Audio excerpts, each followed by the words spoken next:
ನೋಡಿ ಗೈಸ್, ಈ ಹುಡುಗ ಬಾಲ್ ಎತ್ತಕ್ ಹೋಗಿದ್ದ, ಬಾಲ್ ಸಿಗ್ತಾ ಇಲ್ವೋ ಗೊತ್ತಿಲ್ಲ, ಕೇಳಿ ನೋಡೋಣ. ಬಾಲ್ ಐತೆ, ಬಾಳೆ ಕುಯ್ದೋಗ್ಬಿಟ್ಟೈತೆ. ಪಾಪ ಕಷ್ಟಪಟ್ಟಿದ್ದ ಈ ಹುಡುಗ.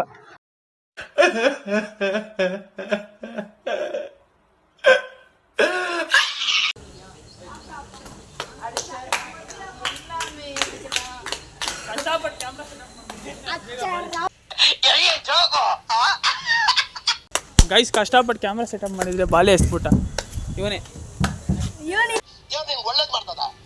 ನಾನು ಇವನು ಹೊಸ ಗಾಡಿ ತಗೋಬೇಕು ಅನ್ಕೊಂಡಿದೀವಿ. ಯಾವ ಗಾಡಿ ಅಂತ ಸಜೆಸ್ಟ್ ಮಾಡಿ. ತಿಂತವನೆ ವಿಮಲ್, ತಿಂತವನೆ ವಿಮಲ್ದು. ಯಾವ ಬ್ರ್ಯಾಂಡ್ ತೋರ್ಸು ವಿಮಲ್ದು. ವಿಮಲ್ ತೆಗ್ದ ನೋಡ್ಕೊಳ್ಳಿ, ಇದೇ ವಿಮಲ್.